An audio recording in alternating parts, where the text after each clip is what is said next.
Good morning, everyone. I'm Mark Bronson, President of the Texas Board of Chiropractic Examiners, abbreviated as TBCE, and referred to simply as the Board. I'm calling this meeting to order. The date is February 6th, 2026, and the time is 9 o'clock a.m. Please join me in honoring our American flag, followed immediately by our Texas flag.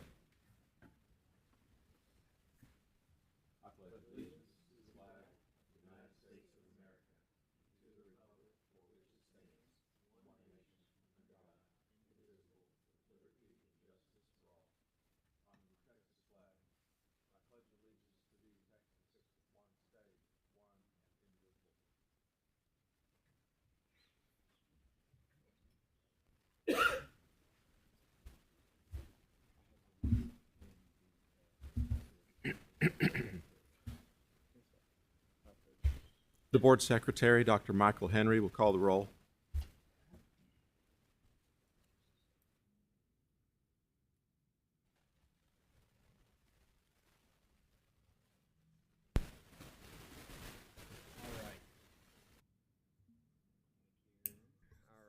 Dr. Mark Bronson. Here.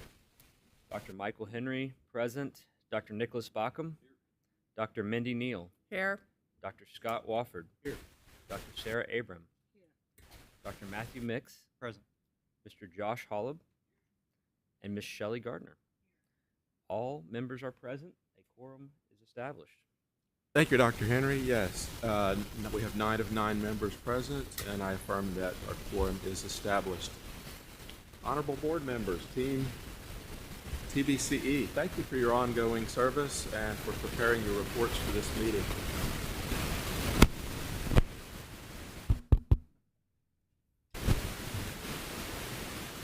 Guests and stakeholders, welcome. Our agenda includes a place for you to share your concerns or advice. Agenda item number 6 allows for public comments. I'll consider each of your requests individually and either invite you to speak then, or I might ask you to wait until we reach our agenda item corresponding to your concern. I don't anticipate altering the order of the agenda today. Agenda item number 2 calls for discussion and action to approve the minutes for the board meeting held on October 30th, 2025. Does any board member require a discussion? Hearing none, I'll entertain a motion to approve the minutes for the board meeting of October 30th, 2025. Motion was made by Mr. Josh Holub, seconded by Dr. Matthew Mix. All in favor say aye. Aye. Aye. Any opposed, nay. Motion carries.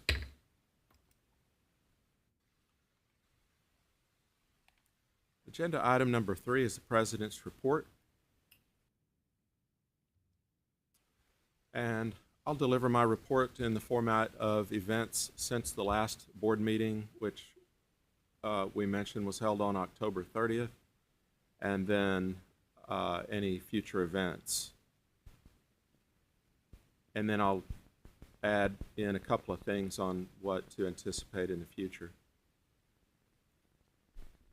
So on November 7th through the 9th of 2025, NBCE Part 4 administration was held on about a dozen chiropractic school campuses. Again, our involvement was again at Parker University in Dallas. Dr. Wofford represented our Texas board, serving as an examiner while I served as chief examiner.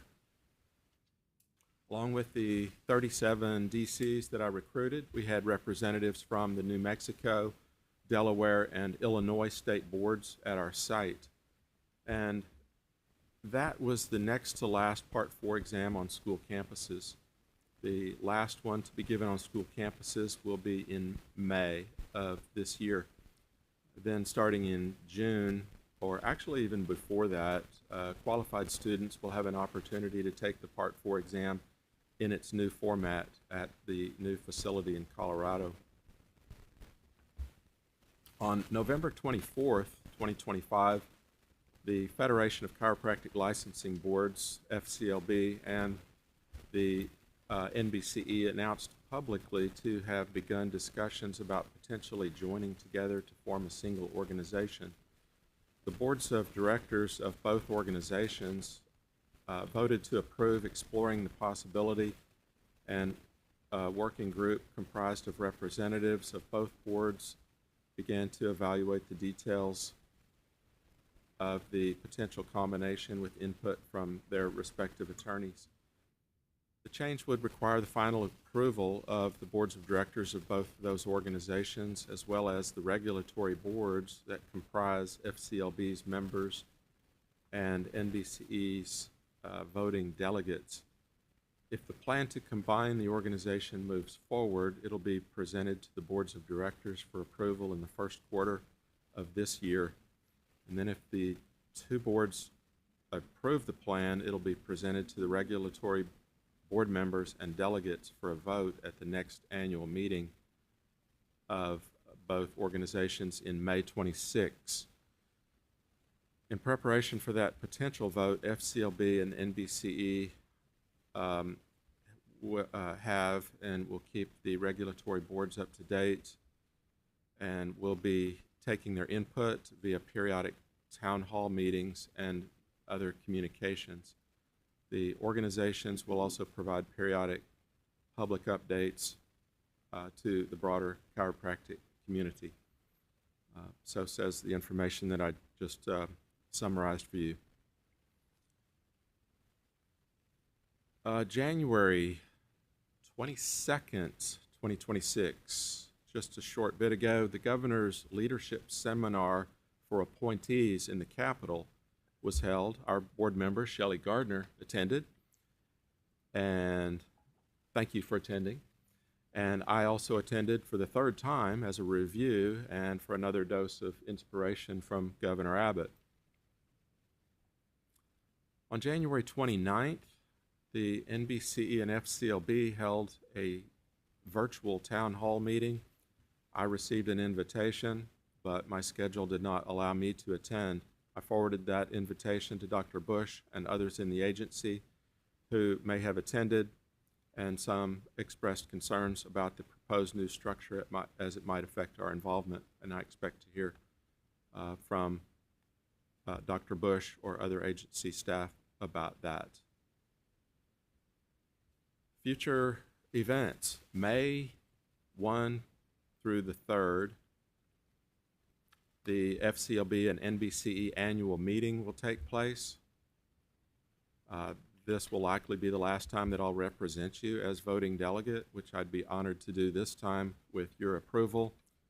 And when we do so, we should also record this and add that Dr. Wofford has agreed to serve as alternate delegate.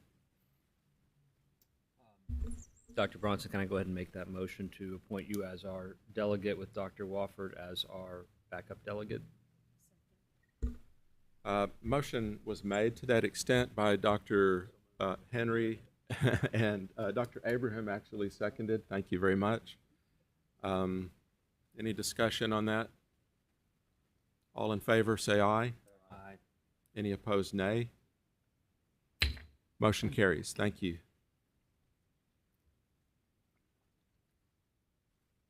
On May 15th through the 17th, the NBCE Part 4 administration will be at Parker University and the other sites. I will serve from the last time as chief examiner there. Dr. Wofford will represent the Texas board there as an examiner. And then finally, for your calendar, May 28th will be our next board meeting here in the Bush Building at 9 o'clock a.m., and that is a Thursday. Just to bring to your attention, as I look at periodicals and some of the articles therein and sort through it, I came across this one regarding clinic ownership. This was an article in DC Magazine called New Era of Ownership in Chiropractic by Sam Wang, DC. It was very enlightening, and I'm sure he had some sort of twist and reason for writing it, but for me, it just highlighted that there is a trend in clinic ownership, shifting from sole proprietor, single doctor office to more corporate structures and other types of structures. And I just bring it up so that we know that we need to stay ahead of that curve in our rulemaking. And I also remind you that we have introduced the idea of adopting and posting position statements when we know of an issue and we have a concern that our licensees or the public might be either misinterpreting or misapplying our rules, and then when we all agree on how it's supposed to be, and when our opinion is on solid legal ground, then we're going to post it as a position statement. So you'll see that in future meetings. Along with that, guidance documents. Those are more in the form of outline, narrative, slideshows. They're not rules, but rather instructions on how to do certain things related to obtaining or maintaining a license. That concludes my report, ladies and gentlemen.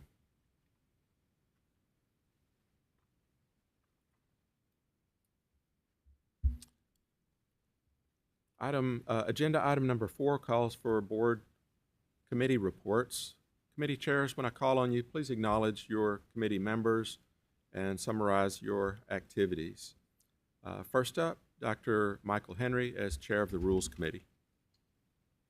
Yeah, you can find my committee report in the board materials. Our committee consists of myself, Ms. Shelley Gardner, Dr. Nicholas Bockham, and Dr. Mark Bronson. The Rules Committee met on January 6th, and we were able to actually establish a strategic roadmap for the upcoming board meetings. One of the big issues we've been facing is that by getting behind last year on our required rule review process, the catch-up process was going to be dragging out to a point that was going to make it really hard to address new rules. Our legal counsel has found a strategy that has been approved by the Office of the Attorney General as well as the Governor's Office to submit basically all of our rules in 2 large chunks for immediate review to satisfy that statutory requirement. That will allow us by the May board meeting and the August board meeting to get focused back on addressing some of the rules that we brought up that need a little more detail. And in the meantime, we're still going to be able to address 1 or 2 rules per meeting, the subjects that we kind of outlined before. So making some progress. Next committee meeting will be March 10th, and I'll make sure that all committee members are on that invite this time. So thank you. Thank you, Dr. Henry. Board members, any questions for Dr. Henry? Next up, we have Dr. Nicholas Bockham as chair of the Enforcement Committee. Members with myself are Dr. Neal and Mr. Holub. We met on January 12th, and it was pretty business as usual. We had 26, 28 cases. If there's anything else that needs to be discussed, I'll let Mr. Walling handle it in his report, but it was a pretty straightforward meeting. So, Thank you, Dr. Bockham. Board members, any questions for Dr. Bockham? Next up, we have Dr. Scott Wofford as chair of the Education Standards Committee. Yes, members, Dr. Neal and Dr. Abraham, we've only had since our last meeting 1 application that Dr. Neal and I talked about it quite frankly, and we've denied it. It was a little controversial and probably not within our scope. We sent it to Rudy, who sent it to the Office of the Governors, and it's been denied. And besides that, we've had crickets, nothing else. Thank you, sir. Any questions for Dr. Wofford? Next up, we have Mr. Joshua Holub as chair of the Licensing Committee.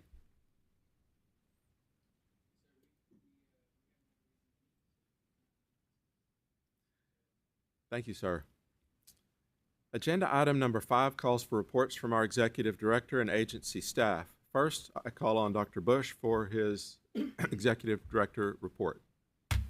Good morning, everyone. Glad to be here and excited about continuing to serve as your executive director. So, as always, thank you, because it's always nice to have my job.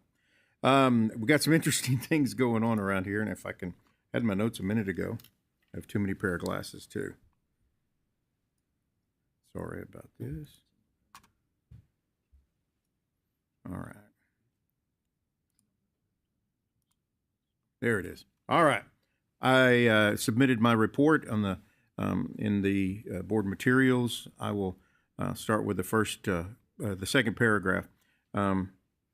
Strategic planning is at the heart of what we do, what we need to do to make sure and stay in line with what the legislature expects, what the industry expects, and just good agency operation.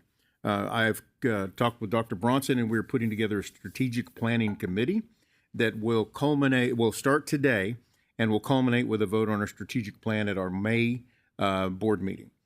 During that process, we will take all inquiries, suggestions, so that we can go through those, look at those, see that would help with the agency and our operation.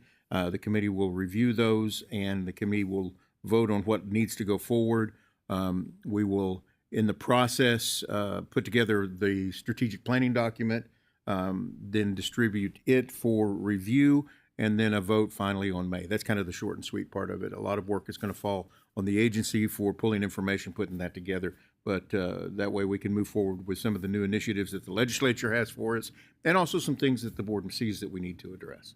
And so that's kind of what we're looking at. On that committee, we have Dr. Bronson, Dr. Walford, Dr. Henry, Ms. Gardner, myself, Ms. Herzenberg, and Mr. Calderon, and that'll make a good rounding of staff members and board members as well. So I'm looking forward to working on it. I've done this at other agencies and other facets, so it's a process that in fact, I used to teach it at a graduate level at Wayland Baptist University too. So it's really a fun process because we get to really dream. And so there's lots of good things we can do as a board to embrace the profession and really make the people of Texas safe. Questions on the strategic plan before I move on to my next agenda item? All right, I like this. Legislative session is upon us. I know it's just January or February of this year, but it starts January of 2027. And in the process, I'm already visiting with the legislators, trying to express our needs as far as what we need as an agency, just trying to provide information. I'm talking with other agencies that we are kind of collaborate with on some initiatives, and just kind of feeling out to see what's going to be happening this next legislative session. There will be a continuation of looking at, not from as hard of an issue as what the Lottery Commission went through last year, but to look at what we do to make sure that we are, in fact, fulfilling our mission as an agency and to make sure we're on track. That's why the strategic plan will be vitally important, so that we can stay on track and prove that we're going to be on track. And that's what we're going to be. That's what I'm definitely working with. Currently working with TCA on some initiatives that they have and some support for some things that we need. And excited about that. We worked together last session on a few items, and we're going to be continuing that as we go forward. So it's an exciting time to. I know people think it's a little crazy, but I enjoy the legislative session because there's a lot going on. There's a lot of information shared, and I grow as a person each time we go through that. Next is I have been named as a member of the Health Professions Workforce Coordinating Council. It's a committee that's put together. It was actually just a nursing board committee. They've expanded it. We're focusing first on addressing the needs of getting more and more people involved with the nursing profession. That's the first agenda item because it's carried over from the last committee that was together. But we're also going to start branching out and looking at chiropractors, any MDs, PTOT, the whole gamut of things. So it's going to be an exciting committee to be part of. If you can't tell, I kind of like my job. I keep saying exciting. Internally, we're advancing initiatives designed to streamline operations. We're getting more and more online processes put together so that it makes it easier for the licensees. So we makes it more simple, straightforward on what it takes. Shows the continuing education portion that we were mandated by the legislature to stand up. We've already started working on it long before, and so that's in the process of being able to roll out full time and be able to use.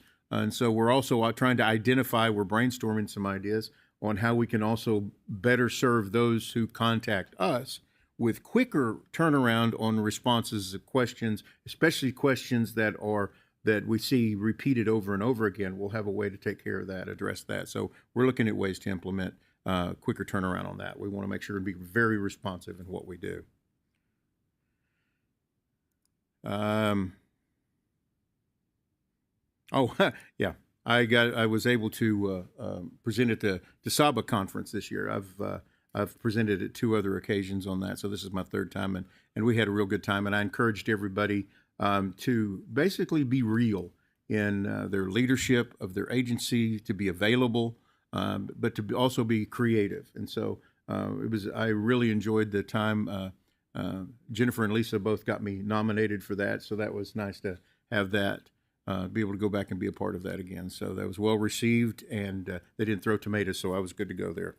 So again, my staff is just phenomenal. They step up to the plate. They are finding ways to be creative in their work, and we are really streamlining some of our operations and making it better. And I'm excited about the future that the agency holds. Are there any questions? Anything I can clarify? That will be my report then. Thank you, Dr. Bush. Along one of the topics that you mentioned, the committee with the other boards, I meant to mention in my president's report that Ms. Gardner and I spoke with Dr. Sharif Zafran, the president of the medical board, when we were in the Capitol, and we all agreed that it would be a great idea for board presidents to come together and meet and just to kind of break the ice and establish easy communication. I think it's a great idea. Thank you for initiating that step. Sure, I think everybody thinks it's a great idea, so it's something that that I really want to make happen. Yeah.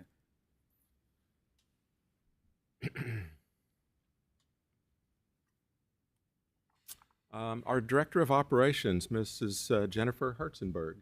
Good morning, board members. In your materials, you'll find a snapshot of our budget as of January 20th, 2026. We are on track with our revenues and expenditures, and I'd be happy to answer any questions that any of you may have.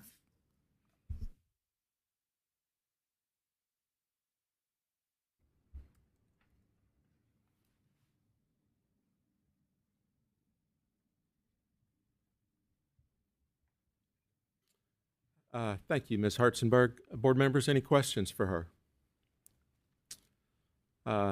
Next, I call on our Director of Licensing, Ms. Sarah Matthews.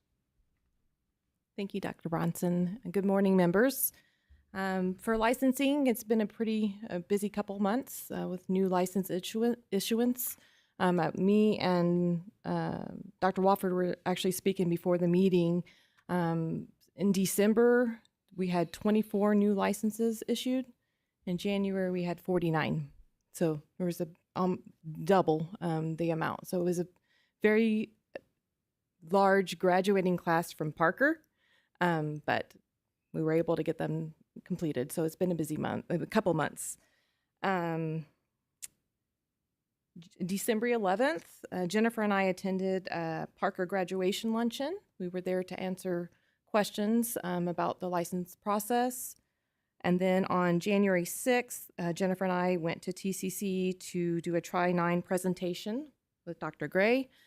Other than that, the licensing stats for the first quarter are in the dashboard. I'd be happy to answer any questions. I just have a quick one. I noticed we were seeing a trend toward last year of a lot of students graduating without having taken their Part 2 and 3, or the 3 and 4 boards. Are you seeing that you're having more students graduating ready to get licensed, or is there still a pretty big delay from graduation to license application? Anything you're noticing? Parker tends to have their December graduates is a very large class, so that's not unusual. But as far as getting licenses, they have to have Parts 1 through 4. But as far as applying, they can start the process. I think it's the gap that I was seeing, and that's maybe something that our Parker representatives can speak to. Are we seeing that there's still a lot of students graduating without having passed their boards yet, or? Yeah. Yeah.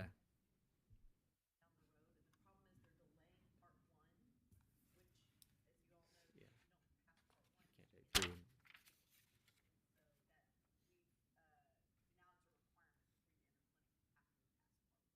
Okay.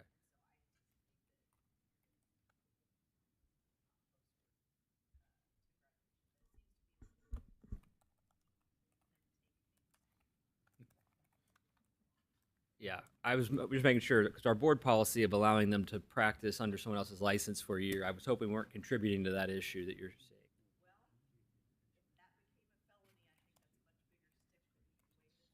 Yeah. Okay. Thank you.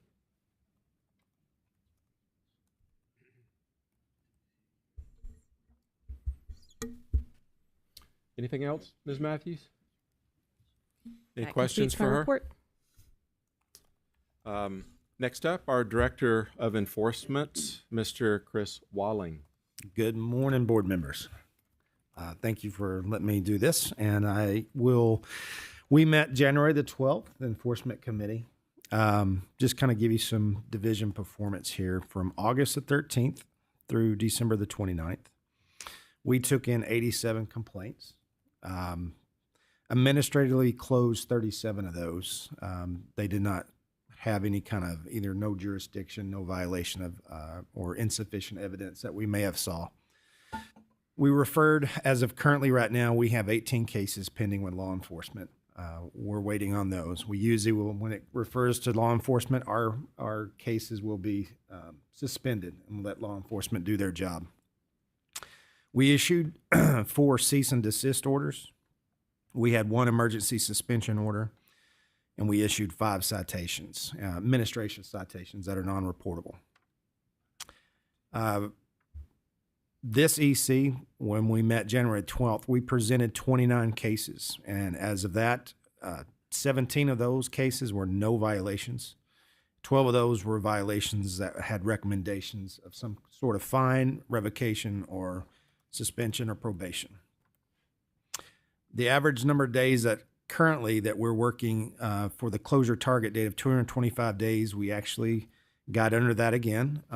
We've been working on the backlog, which has kind of risen our numbers a little bit, but with our new general counsel who is been working diligently with us, we've actually got that number back down to 148 days, which that's pretty good. We've presented 24 cases to Dr. Janet Kerbin, who is our standard care review. She's reviewed 24 of those cases when we presented those to the EC. So she was part of pretty much all those cases that we present. So she's doing a lot of work for us. Currently, as the investigation stands, we have about 112 cases that are currently open. 56 of those right now currently are with investigation process, and about 56 are with the legal. I think if you look last time, our legal had a large caseload that has been knocked down quite a bit. Again, we're still seeing the top 3 violations. It really hasn't changed a whole lot. We're having billing violations, standard of care violations, and patient care violations. Other than that, if you have any questions, I'm excited about our team. We have brought on Amy Funk, Daryl Collins, who is here. I'd love for you guys to meet her, as well as Amanda Pichelle. These young ladies have been doing an amazing job for me, and I'm very proud of them. They have stepped up and learned extremely quickly and just hit the road running, and they're doing an amazing job. So I have a great team, and I'm very proud of them. So if you have any questions or anything, please let us know.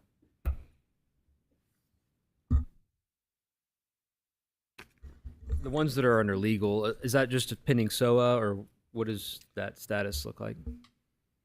Some of those are pending negotiations with opposing counsel. Others I'm waiting on some information from, and some are going to be pending at SOA to go It forward. just means they're past the investigative stage and now in the... Right, they're now in the legal phase, and so we're trying to negotiate settlement or get those things over to SOA so they can be set for hearing. Thank you. We've got some pending informal conference as well. That's true, yes. We do have informal conferences coming up, so Great. that'll take care of some of Kind those. of keep whittling away at that. That's awesome.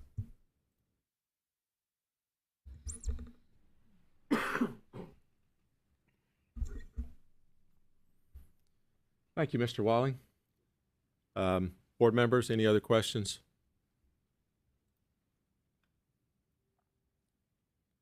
Agenda item number 6 is reserved for public comments. The board will now entertain general comments from the public on matters not listed elsewhere in this agenda. Your comments are important to us, so please share your concerns openly, understanding that a 3-minute presentation is customary. As I mentioned earlier, if your comment corresponds to an item on our agenda, then we would like to hear from you during our discussion on that topic. And we do have one. I got Dr. Marinakis. I got that you are going to speak during agenda item 13. And Dr. Scott Kelly, you're going to be up first. And you indicated that you're interested in speaking during agenda item number 6, which is this, and then 13 and 15. So I'm going to actually call on you 3 times. Right now is your first time. So please step up to the mic and share your concerns with us. We'll see if this one's, yep, it's on.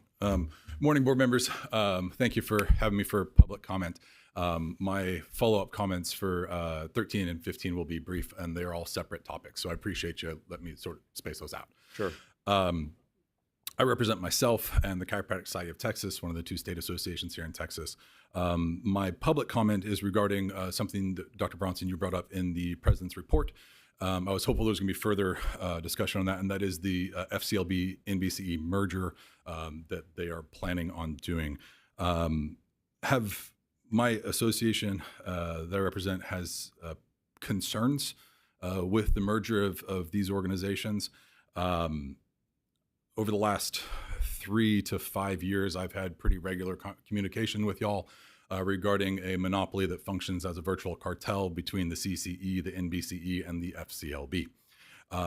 My concerns is with this consolidation of power of taking 2 boards now into one, fewer people control the direction of our profession. I have concerns about that. Further, looking at, sorry, let me get to my notes so I'm on topic. Further with that, specifically with Texas and the initiatives of Governor Abbott really keeping Texas independent, he quotes, leave us alone and let Texas govern Texas. It would seem a merger of between these 2 entities would have the TVC have reliance on a third party in this regard, and that's where our concern stands. Next, sort of a greater concern is looking at Texas Occupational Code 201.252 Section B2, which states if the board is a member of the board is employed by or participate in the management of a business entity or other organization regulated by or receiving funds from the board. So in this scenario, my understanding is that the board does pay to be a member of the FCLB. So I believe this could be in not in order with Texas Occupational Code. And so that's where I wanted to bring up my concerns about our board making a vote on a merger of another entity that we pay. By we, I mean Texas taxes, our tax dollars go towards this. So that's my concern, and I would like to see the opinion of this go to the Attorney General to see if that, and if that's the case, I ask this board to vote no towards that merger or to abstain from that vote. That is my request on that topic, and that's what I have. So thank you guys, unless you have questions for me. Thank you for your thoughtful presentation. Appreciate you.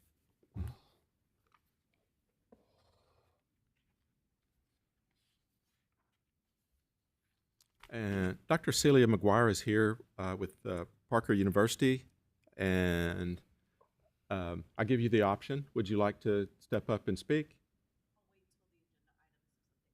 Okay. And I have a registration form from Kent D. Gray and an address. That's all I have. I don't have the reason or the representation.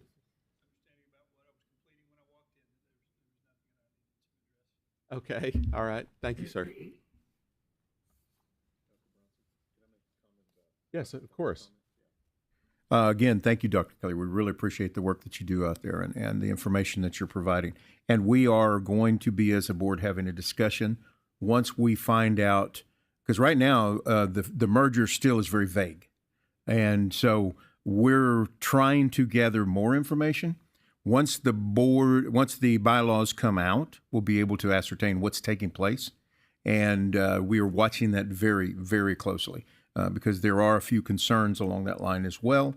And we want to make sure that they do things appropriately if, in fact, it moves forward. And we are going to voice our opinion in that process as well. We will be having we'll be standing up an emergency meeting so that we can have that discussion as a board. I did have one more question, if I may. Sure, go right ahead. Apologies, that reminds me of one question I had to it, and you may not have the answer on this yet. Sort of what that format looks like because I understand the role of the FCLB is, the power polling that they do, the data they collect from multiple state boards, and now you guys can access that data, the access that is. Yes. Is that still functioning the same when it moves into that? Are you guys going to be, paying the NBCE now, which is the second richest company in chiropractic? They got $40 million, so. That's why we were definitely waiting on the bylaws so that we can make sure and see, okay, like what's really, there's a lot of speculation, and you understand that. You've seen all of the speculation going around. Right. And so as a result, we are patiently observing, but observing very thoroughly. Okay. On to make sure the process, the steps, and we are asking questions as we go along. Because the little understanding I have is their merger could be happening as soon as the end of this month or early next month. No, it will not be ratified until the end of May at their annual meeting. They cannot merge or move it forward until the bylaws are first approved. I think it's beginning of May.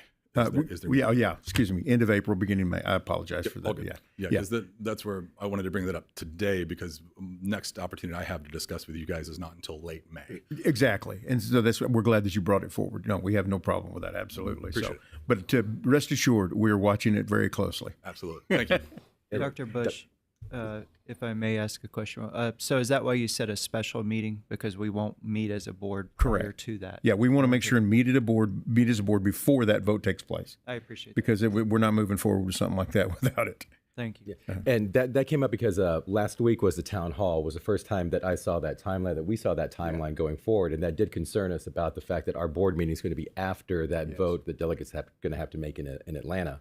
So we had discussed, and we didn't mean to drop it on you right now, but that there's going to probably have to be a special purpose meeting after the bylaws come out and everybody's had a chance to review them. That way the board as a whole can discuss and then decide how that delegate should vote in that vote that's coming up at the annual meeting. And that way we can get some public comment. Exactly, so the public comments can happen. And I know that there was going to be an agenda item on the May board meeting that was going to encompass this. We're going to move that to that special purpose meeting just for us to be able to talk about this one specific item. Okay. Because it is important, and the whole board needs to have that discussion and vote on how the board wants to vote, that delegate wants to vote. That probably, because we don't know what the timeline is, they have a vague timeline about when these these bylaws are going to be coming out. They said by the March, I believe, maybe earlier. We don't know, but this timeline seemed pretty tight to us. So we're waiting for those bylaws to come out, and once that happens, then we can schedule that next sole purpose meeting for the purpose of discussing that. We're probably looking mid-April. I would think mid to late, mid-April, late, somewhere in there. Do we anticipate that the meeting would be in a different place, assuming that it might be difficult to get this meeting place? We can look into that. We haven't looked that far ahead because this just happened last week. So we do have to find out if we can meet here, or we might have to get a smaller conference room in the building somewhere. It would be difficult to do it virtually. I am looking into that because that did come up. Yeah. So I'll find out if we can do it virtually. If so, then we will definitely do that. If we cannot, it has to be in person for that purpose. Then we'll find a time that works for everybody, hopefully. And then we should be able to do it kind of what's it called? Hybrid of so some virtual, some in place. Yeah. Dr. Bronson will have to be here present physically. And the board members, the staff will be here as well. And then that way we can take comments publicly as well. Well, great. And thank goodness we have an IT expert on staff.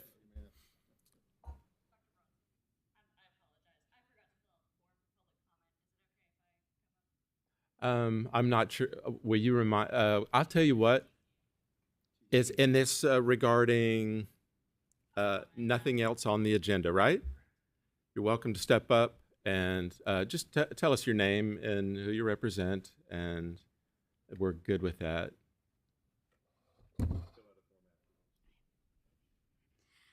Good morning. I just wanted to formally introduce myself. My name is Dr. Marissa Sosa, and I'm here on behalf of the TCA.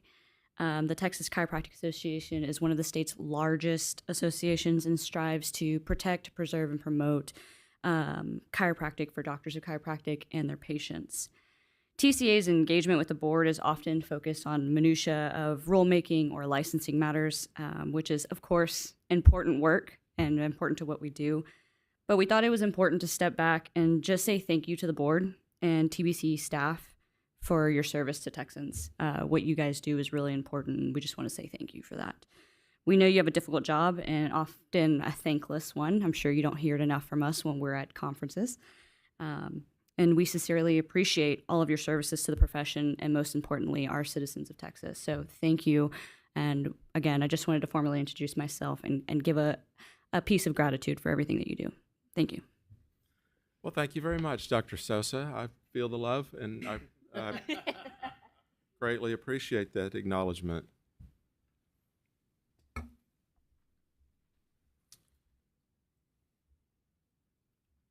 Agenda item number 7 involves requests to sit for the Texas Jurisprudence Examination pursuant to Texas Occupations Code 201.304A2, or requests for the issuance of a criminal history evaluation letter to pursuant to Texas Occupations Code 53.102 and 22 TAC 72.12. We have none for this meeting. The next group of agenda items pertains to matters of enforcement. Agenda item number 8 calls for discussion and possible action on proposed final decision orders pursuant to Texas Occupations Code 201.555 and 22 TAC 81.10, and we have none for this meeting.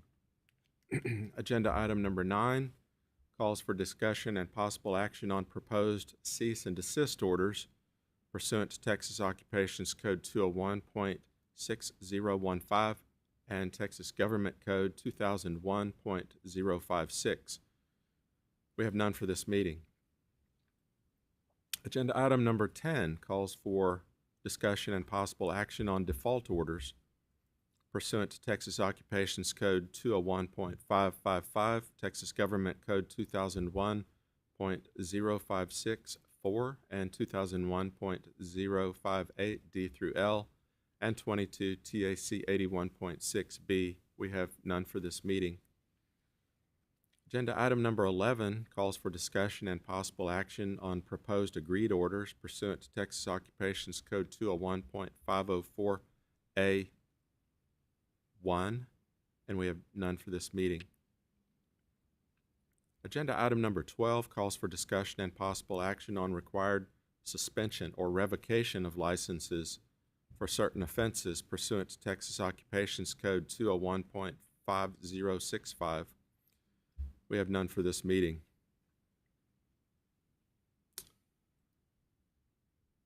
Next on the agenda is a provision for board policy discussions.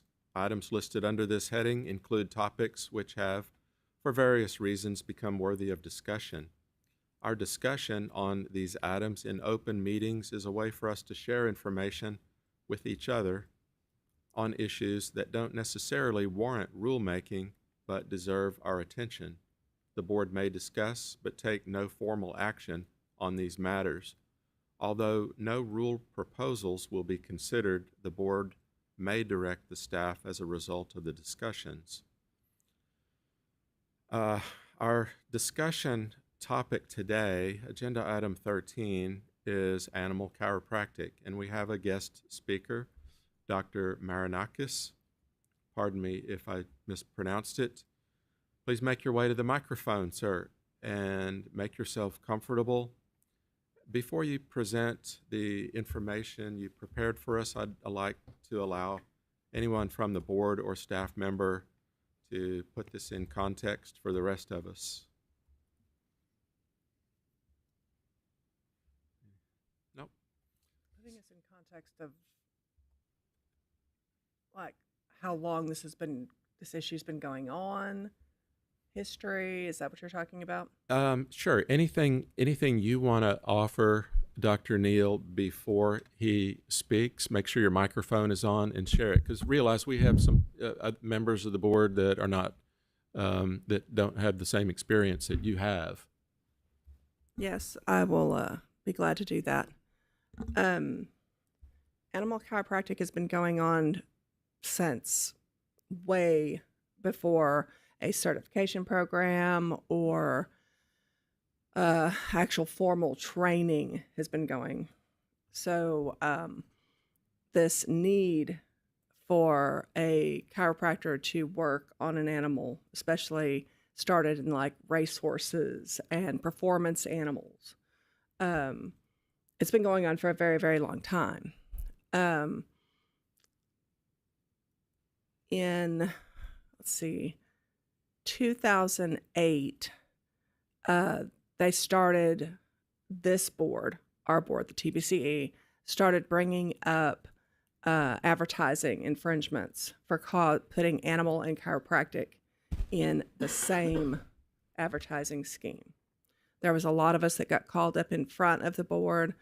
We changed our advertising, not knowing that it was actually a problem.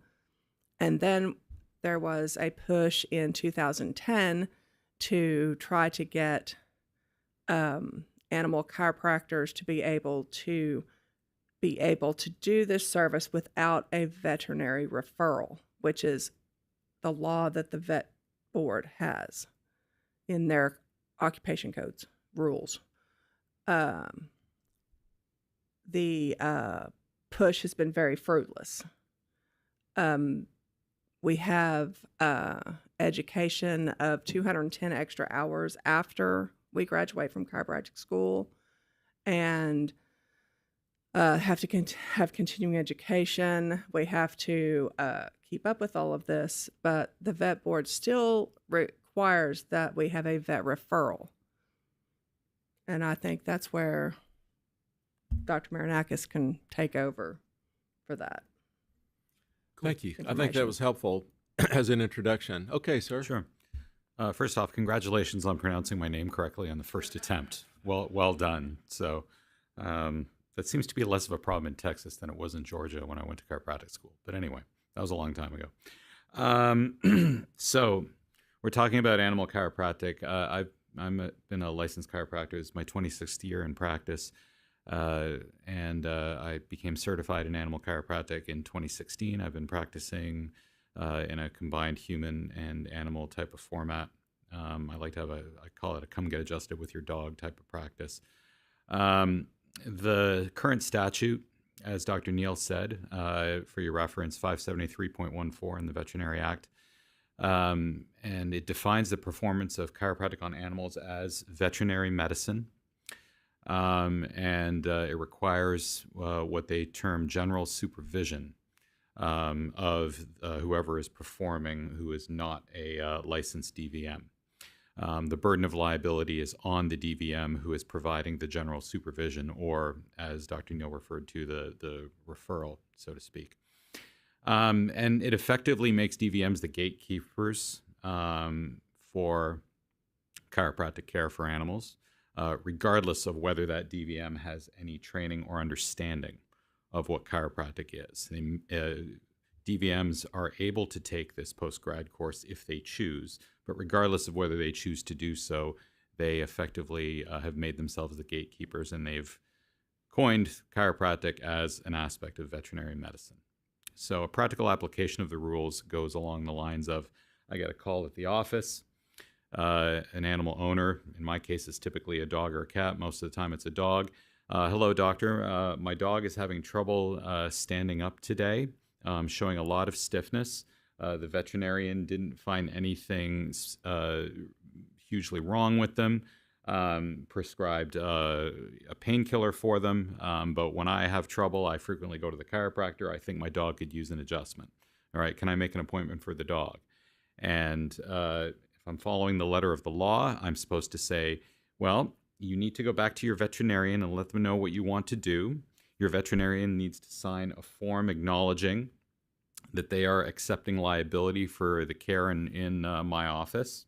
And then once your veterinarian says, okay, then you can bring your dog to me. I don't have to say that to someone with a newborn baby. I have to say that for someone who comes to me with a dog. And this is after I've taken an extensive course and passed what effectively amounts as a board exam for this. The harms of this are pretty obvious. The harms are primarily to the owner and the animal, and that's really the driving force behind why I'm here. It's really quite difficult to have that kind of conversation with somebody multiple times a day, every day, when I know that I can safely assist this animal in relieving its suffering. The burden is on the owner for the stress of watching their animal suffer. The burden of suffering is on the animal for having to suffer longer than necessary. And the burden is also on the owner because they have to follow up and pay additional money to a veterinarian to get this approval for care. So now there is also harm to the veterinarian because they have to assume liability for something that's happening outside of their office. So really the referrals only start happening once the veterinarian knows me or knows the practitioner that they're referring to, and they're confident in your skill and they're confident in your judgment. So new practitioners who are coming out here have a really hard time establishing those levels of trust. And the harm to the chiropractor is really pretty obvious. But really the biggest harm is to the owner and the animal itself, and that's the reason why I feel so passionate about this, if that hasn't come across. So ultimately, from a regulatory standpoint, the harm to the chiropractor is being regulated by the veterinary board rather than by this board. So that's something that I feel should be addressed. Now, the TVMA, we have most recently we made an attempt to try to have a legislative solution to this issue. And the TVMA did their best and successful process to stand in the way of the bill that we had put forth. Their arguments against change involve appeals to risks of unsupervised care by untrained practitioners. And now these concerns would have merit with respect to actual untrained practitioners. But they don't have merit to those of us who have gone through the program, taken the program, and received the certification. AVCA and IVCA certified DCs and DVMs must take, as Dr. Neal said, a 200-hour course in this. Includes topics that you would expect: anatomy, physiology, adjusting technique, zoonosis, and chiropractic philosophy. There are 9 states in the United States right now where direct access for certified care is available. There's little to no evidence of harm caused by animal chiropractic in these states where direct access is available for certified care. The presence of training in zoonotic disease within the animal chiropractic certification effectively means that there's no real public health risk, all right, to direct access for care. If an animal comes to us and their vaccines are current and there's no clear signs of zoonotic disease that may come up in the history taking that needs to be done, care should be available. If those signs come up, then it's our responsibility to refer it back to the veterinarian for further care. So there's little public health risk associated with this. Let's call this what it is. This is basically an overreach, cloaked in safety language, but it's really just about control. So my hopes for what I would hope the board would take action on here, and I realize that as was prefaced in the discussion, that we're not we may or may not, be involved in creating rules about this, but I'm asking you to consider creating rules to regulate animal chiropractic done by DCs, such that the board acknowledges the existence of animal chiropractic, such that an exception is created to the human-only language of the Chiropractic Act. The board creates standards for who can practice animal chiropractic, specifically AVCA certification, IVCA certification, or the equivalent thereof. AVCA means American Veterinary Chiropractic Association. IVA is the International Veterinary Chiropractic Association. Ensure that we regulate our own licensees on this practice, and ensure that the liability burden falls on the DC delivering the care and not on the DVM. So those are my asks. Precedent has been set where Colorado is a direct access state. They didn't pass legislation. They did it as a carve-out in their rules. And there was back and forth negotiation with the vet board on that side. I'm not privy to all the details of that negotiation. Dr. Neal might have more information about that if asked, but I'm not sure of all the details around that piece. But nonetheless, I know that that was one that was done as a rules carve-out rather than legislation. Other than that, there's 8 other states where it was done by the legislative process. And with the support of the TCA, Parker, and CST, we're looking to pursue a legislative solution to this too, but we're really looking for a change from the rules standpoint so that we can start not having to deal with these burdens on a day-to-day basis in our offices. So that's my presentation, and I'm happy to answer any questions. In Colorado or any other state that allows animal chiropractic and it's regulated through the chiropractic board, is how do they address scope of practice? Is it the same thing as humans? And they limit it to horses and dogs up there. Not the population, but the scope of practice. Like what? As opposed to musculoskeletal. Yes, it's similar.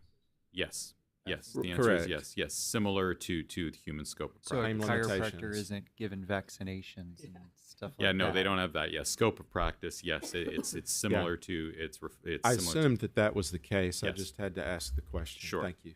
Yep. Is the goal of us having some sort of rule so that you can then go to the vet board and have them reference our rule? Because they'll have to, it would be the vet board who gets to decide if that's part of the veterinary scope or not. Like, I'm trying to follow the logic here because I know that we've looked at this in the past and a legislative fix was going to be required for us to be able to write a rule that could override the vet board. You would be more of an expert on that than me. At this point in time, I will say that, in Colorado, that was the hurdle to overcome, as I understand it, in Texas, is the human-only language. That's really correct. That's the key to overcoming this. Yes. They'd have to change statute in order for us to directly be able to make a rule on it. We cannot. It's not within our legislative authority to do that. So that's why the vet board has to be involved with it to provide us with the authority to be able to stand up rules on that particular. So in order to make that change, number one, it either have to come from our chiropractic rule. Our chiropractic statute that says humans and however they phrase it for the animals in order to do that, or for the vet board to say, we're giving the the chiropractic board authority to regulate what takes place to go straight to animal chiropractors. They would need a rule that basically said like, Yeah. that a chiropractor certified by the chiropractic board to provide veterinary services, it would just have to come from their rule, and then we could definitely write something or draw some kind of structure. Well, if this presentation leads to the initiation of those discussions, I would consider this presentation a success. I was curious if you guys have talked to the vet. You talked about where the Veterinary Medical Association stands, but do you Yes. know where the vet board stands on it? I do not know where the vet board stands on it. Historically, At they this were point. not I would super enthusiastic anticipate, about I think this. Dr. Neal had something to say about that. In Colorado, the reason why their change came about was because the veterinarians were calling cease and desist orders against chiropractors. The vet board in Colorado has no jurisdiction over a chiropractor's license or what they do as a chiropractor. In Colorado, they also did not have a human-only statute that was in their way. So that actually helped. But it didn't stop the vet board from coming up and giving them cease and desist. I think that your best bet is, vet board. That board could write a rule that says, here's the chiropractic training for chiropractic, because we can't regulate chiropractors doing veterinary care. That's got nothing to do with our board. Animal is just completely excluded from our board rule. And as you expressed, they purposely block any kind of change to that. So that's going to be a hurdle because they have demonstrated the board. The board. Actually, the association The is association block. may too. I just know what happened. with the Association board. has been the roadblock. Yeah, Yeah. I would imagine the association would, but the Yeah. board, I mean, from a regulatory standpoint, they could still regulate it. They just would have to add more people to it. The association would be the one that I would think would be the issue. But anyway, sorry. Thank you for the presentation. That's helpful. Thank you, Dr. Marinakis. Okay. Thanks Thank for you making very the much. trip up from San Marcos, right? Traffic wasn't too bad. It was good. Thanks so much, everybody. Appreciate you. Could I just, not to him, but to Dr. Neal, a quick question? To your knowledge, has any cease and desist letters occurred in Texas to chiropractors regarding their practice on animals? There has not been to this point, Okay. but I do believe the trend is coming. A member of the veterinary board, she's actually an AVCA certified animal chiropractor, quote unquote. And so there is somebody on the board that does know of this knowledge. I don't know. It's Dr. Lynn Kreiner. She's amazing. Smart lady, extremely smart. But so far, our hurdle has been the vet association, and they actually have told their veterinarians in the past, don't write authorizations or referrals, so they stonewall us out. They don't have the knowledge or the capability to adjust animals. They give the owners two options. You can have a $7,000 surgery, or we can euthanize the animal. That's not a very good option as far as I'm concerned. It's kind of a control issue for them. Yes, Dr. I just wanted to add. So when I came on the board in 2015, I went to the FCLB in Dallas with Dr. Bronson, and very first session I sat in was on this. This has been going on for a long time. It's been going on for a very long for time. a real long time. I employ a chiropractor that's animal certified. I don't do it personally. We practice in a semi-rural area, and I can tell you from experience, it's the Wild West. I've never seen anybody get a cease and desist, but the amount of farriers or other, I don't even know what you call them. There's people that just show up to rodeos and start cracking stuff, and they don't have any training whatsoever. Horse healers. Yeah, They have a lot of them up where I live. So Yeah. it is a control training. thing. The chiropractic side of it, just from my experience where we practice, the chiropractors are not the issue. There are so many people adjusting animals that have No training. zero training. I was going to say recently we've had a influx of horse healers, I guess you'd say. It's crazy. And I've worked with the veterinarian board and their investigators. I haven't heard them doing cease and desist. Most of the time when they report back to me, they've been really well to work with. They're just like, yeah, we talked to the individual, told them they couldn't do that. Yeah. I haven't seen or heard of cease and desist to any chiropractors. I've had the only other complaints I would have was the advertisement, like as you mentioned, Dr. Neal. But what comes through what I see a lot is they're non-DCs, but they're horse, like you were saying, horse healers. They're coming from Wyoming. They're coming from out of state, Colorado. They come here and they come to the rodeos, and somebody will send me a video or information, and they'll complain it to us, and I'll refer it over to. Yeah, so we've got a large animal vet, and I've treated his whole family for a long time, and so my associate that works for me, he uses him so it's on the up and up. But I've told him, I said, I don't want anything to do with it. But we just got done with all of our local stock shows down there, and I asked him, I said, are you going to go do this? He goes, no, man, this is crazy. He said, if you walk in that show barn, there's 10 people adjusting animals, and none of them have any qualifications. They're groomers, they're farriers, they're whatever. But this has been going on for a long time, and I've never seen anybody get anything. You know, one thing, and I've talked to Dr. Neal about this extensively, and, you know, you made the statement earlier that, you know, we can treat infants, but we can't treat a dog. And, you know, that really puts it in a great perspective. And I really do appreciate that. But I think, you know, we visited with the TCA, and I think until we get practicing chiropractic without a license of felony status, that's going to be our biggest teeth for our board, because then we can go into places like that, and if they say they're animal chiropractor, they can't use that word, and now it's a felony. And I think that could actually shut a lot of it down. And so, you know, I know the TCA, I think, is going to hopefully, I'm praying that they push that, because that would help us on our enforcement. But I'm not so sure that wouldn't help. And Chris, I would ask you, but, you know, if it does become a felony status and they're saying, well, we're animal chiropractors, not in Texas, you're not, now that's a felony, it would give us some teeth to go after those people, I would think.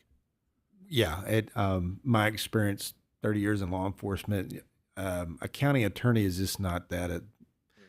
It's a misdemeanor, and so misdemeanors are by the thousands in county courts, and they're just pushing paper. They're going to try to get whatever they can. They may not even understand it, and they'll just ignore it. If it is a felony, we can go straight to the district attorney now. We have teeth. It is a felony, and it's you know, it's a serious crime, and they're gonna push it a little bit harder than I think a county attorney would. But if I understand the way our rule is that them doing anything with animals, we still don't have any jurisdiction. Whether practicing chiropractic without a license is a felony or not, if they're working Yeah, with I wouldn't animals, have not any Texas. oversight on that. That's correct, but it would prohibit them being able to use the word chiropractor. Yeah, if they use the words. Yeah.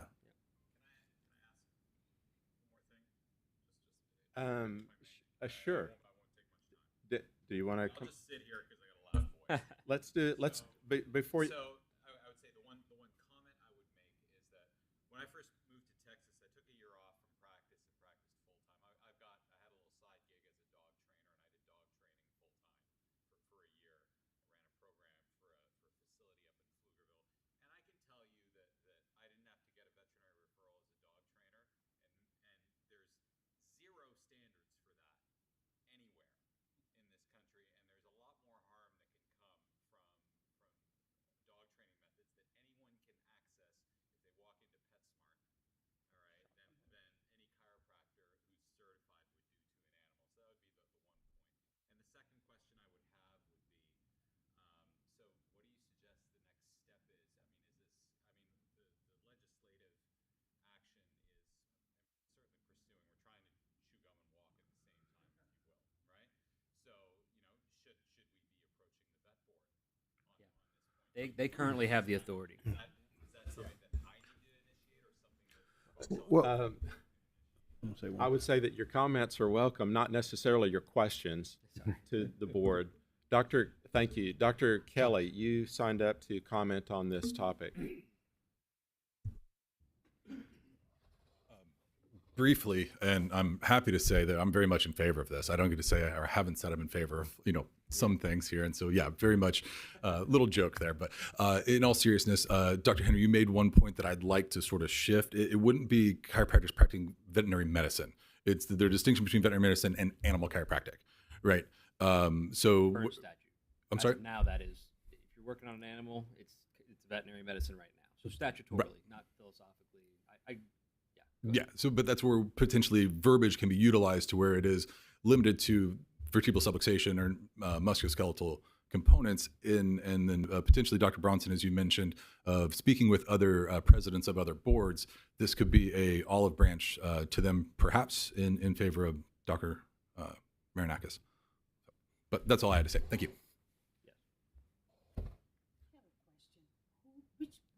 Is your microphone on, Dr. Abraham? Yes, ma'am. Which board made that rule that you have to get a letter from a veterinarian? The veterinarian board? He was referencing another state. But in this also. state, that's who has the In rule this in the state. veterinary board right now. So it references animal chiropractic or manipulation, and they're the ones who wrote that rule. Because for humans to get chiropractic, we don't need a letter from a medical doctor.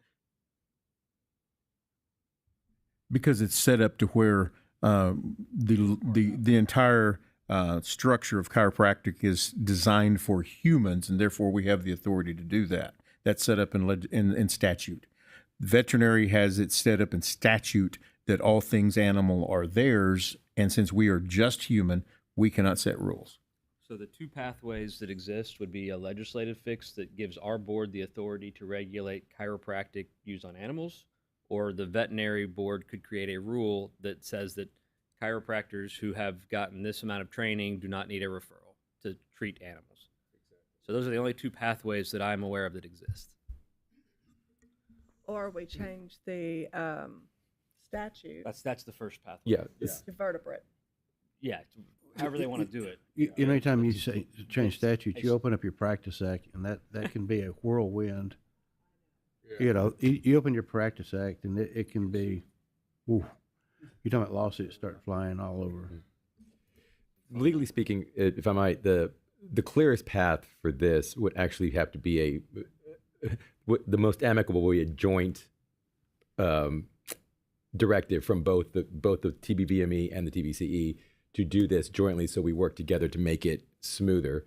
But that is going to have to be most likely going through both associations to talk to both boards to be able to get that cooperation going, so that both boards can sit down, you know, propose a fix statutorily to the legislature jointly, or some rules that can be hammered out that we don't step on each other's toes. But when you have two boards like this and one trying to take some authority from another one, it can get pretty sticky.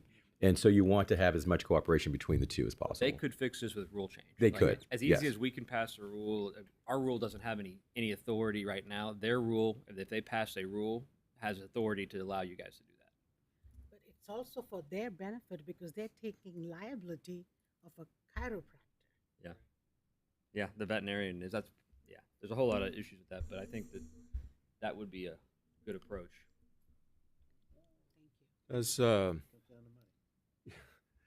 Does any board member oppose a directive to the staff to move forward and try to make this happen? Perhaps the meeting with the vet board and others to, is that what you were recommending?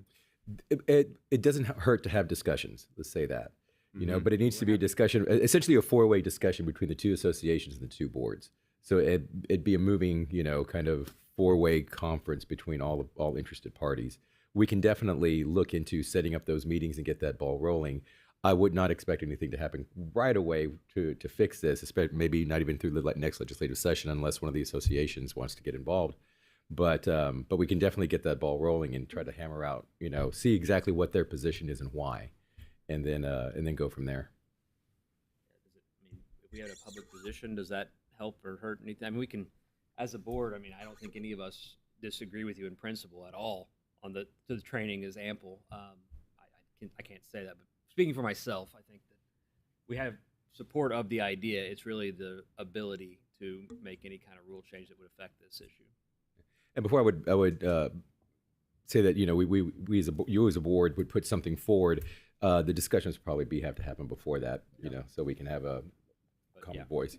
Mm-hmm. I'm happy to cooperate with that So, any way we can. so we'll wait until it's time to put this on the agenda. Okay. Anybody else? Dr. McGuire?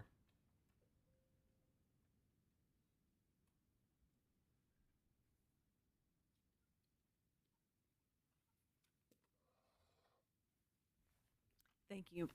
Am I on? My name's Celia McGuire. I'm Dean of Academics for the College of Chiropractic at Parker University. And I just wanted to briefly state for the record that we feel the program at Parker and the AVCA certification is sufficient rigor to allow safe, direct access for animal adjusting. That's it. Thank you. Thank you.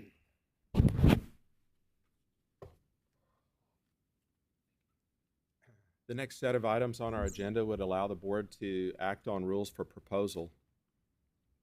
Everybody okay moving forward?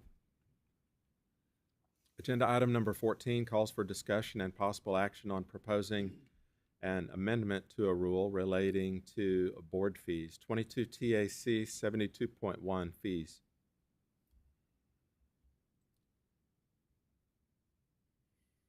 Rudy, do you want to speak on this? This is a proposed rule that would essentially just clarify or correct some numbering issue in the rule. The rule skips, I believe, number 15, so it would just renumber the items within the rule so that they are numerically correct. I'd like to go ahead and move that we propose this rule. Second. Motion was made by Dr. Henry and actually seconded by Dr. Balkum. Any discussion? Yeah, my only concern is section C, where we once again require it to be CCE or CCEI. Dr. Mix, that's 72.3. We're talking about 72.1 fees at the moment. Oh, okay. Thank you. Yeah, no, I have no discussion on this one. All in favor? Aye. Aye. Any opposed, nay? Motion carries. Agenda item 15 calls for discussion and possible action on proposing an amendment to a rule relating to license applications, 22 TAC 72.3, called qualifications.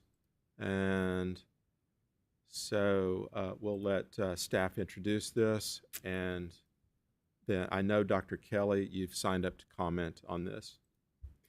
So this is a proposed rule that's correcting a typo, again, within our rule 72.3C that says an individual applying for a license must present proof of graduation from a chiropractic college accredited by an educational accrediting body that is a member of the Councils on Chiropractic Education International, CCE, or the Council on Chiropractic Education International, CCIE. That first reference to the Councils of Chiropractic Education International, the international should be taken out. It's repeated both places. So it's a typo that the first international is in there, and this proposed rule is strictly for the purpose of removing that international word so it matches the abbreviation CCE and is not repeated in the second So part. we're just voting on the typo. We're just voting on the This is a rule typo. we talked about last year that didn't get submitted correctly to fix, so we're fixing it now. Yeah, this was approved by the governor's office and proposed strictly for the correction of a typo, not to open up the rule itself in order to discuss whether or not the inclusion of the CCE and CCIA is appropriate. It was just noticed to the governor's office and approved by the governor's office for strictly the correction of the typo. So I'd like to move that we propose this rule as written. Second. Motion was made by Dr. Henry, seconded by Mr. Holub. Discussion. Just the earlier discussion I made at the inappropriate time. And it's the same discussion I've had on this item that we did, I guess, a year ago. I just would rather not see CCE, CCEI mentioned whatsoever. So that's my only discussion on this item. So noted. Dr. Kelly, did you have a comment on correcting the misnomer, the typo, the additional word, not the concept as Mr. Calderon indicated? Can I give new information? Is there a new accreditation body? Because I've been waiting to hear from one. There is new information that happened in Texas regarding accreditation. That doesn't have anything to do with this. Yeah, I'm not quite sure that this is germane to the actual Vote on it and then. proposed rule. If you'd like to make a comment on, that's fine. But for this proposed rule, it's just the typo that the governor's office has Let's approved. close for that review. part since we're voting on the typo now. Yeah, we're just voting on the typo, the removal of that typo. Public comment Yeah. welcome. So once that happens, Dr. Kelly would be appropriate at that time. But this would not be included. I'll in call this. for a vote. All in favor say aye. Aye. Any opposed, nay? Nay. I said aye, sorry. Aye. No, I heard a nay. Yeah, that was good. That makes. Dr. Mix votes nay on correcting the typo. Motion carries. Dr. Kelly. Thank Dr. Kelly. So public comment on this. I believe this is probably the third or fourth actual typo for this rule. So I'm thinking that it's because they don't like the CCE or CCI in there. I had given what I feel is appropriate language that has neutral, not naming a private company for our rules and regulations. We've had that before. What's new is that starting January 1, the Texas Supreme Court recently finalized a rule that ends the state reliance for the American Bar Association. So this is for lawyers and their accreditation. So for the law school accreditation, effective January 1, 2026, the court, not the ABA, will have final say on what law school graduates are eligible to sit for the Texas bar. So the Texas lawyers realized there was a monopoly that the bar had over accreditation. we have the same monopoly with the CCE over accreditation. So this is not just a chiropractic issue. It's been seen in other areas, and this was taken to the Texas Supreme Court. This is why I've been bringing this up for the last 3 to 5 years for you guys. But that was some new information that is showing that Texas does not like monopolies, and this is clearly one. So thank you. And I will restate that our board is more than open to adding more agencies to this as other accreditation bodies that meet our board requirements show up. So as other accreditation bodies exist, they should absolutely bring a request for a rule update. But I would say, Dr. Henry, you know, our job is particularly two things: to protect the public and the safety of the state of Texas.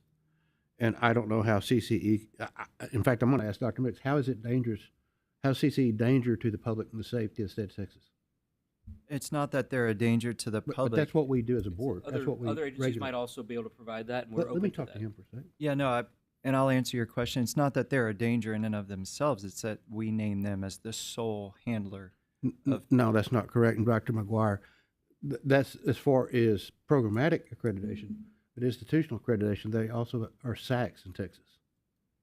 So they're, am I not correct, Dr. McGuire? You have SACs and CCE, so you have to go through SACs accreditation also, correct? So that if I, and that's your institutional accreditation? And then you have probably other programmatic accreditations on your other programs besides CCE. Am I not correct? But SACS oversees everything, correct? Institutional. Yeah. As they do University of Texas or Texas A&M. So you have to pass or be accredited by, for no better words, a higher individual accrediting body, which would be SACS. Thank you. Okay, so for the purpose of making sure that board members are understand the topic, and also Dr. McGuire, you signed up to comment on these items as needed. Did you want to come up to the microphone and clarify what you just said in discussion with Dr. Wofford?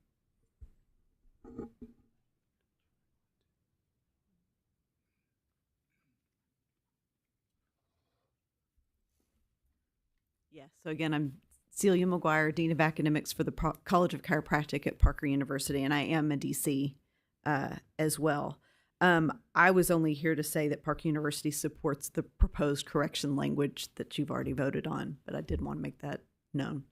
And what specifically did you want me to answer about what Dr. Wofford said? That we're accredited, our institution is accredited by SACS, and then our program is accredited by the CCE, and we do have other programs that are accredited by, for example, the Sonography Board, accredits that program. We have a RadTech program that's accredited as well. Well, yeah, Dr. Wofford had some specific questions for you a moment ago. This item on the agenda, yes, we've already discussed it and voted on it, but in respect to all concerned here, I just wanted to give you a chance to summarize your point to the board. If you don't have anything extra, then I would honor that as well.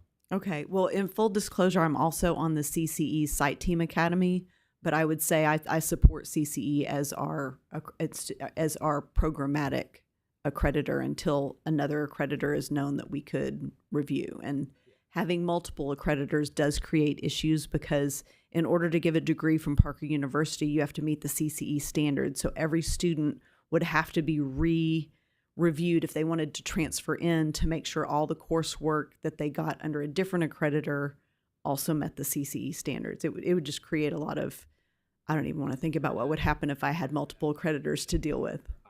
Exactly. We have to verify that they meet our standards if they were obtained elsewhere. And those standards are what we're enforcing as a board as well. That's what we want our graduates coming into the profession with those standards. Yes. Okay. Thank you. Meanwhile, the board remains open to discussions. Granted, yes, we've been discussing this. Dr. Kelly's been advising us for the last 5 or 6 years on this. We're all ears. We remain open on this topic and intend to act when it is appropriate.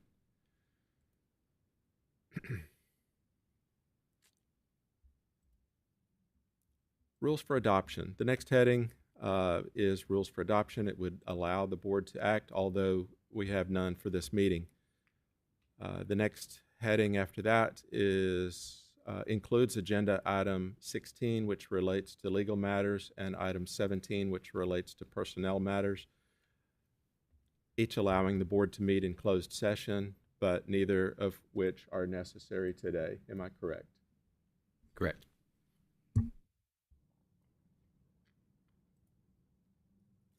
And then agenda item number 18 allows any board member to request an item for a future agenda. And I open it up to my fellow board members. The final agenda item is number 19, which allows for a motion to adjourn.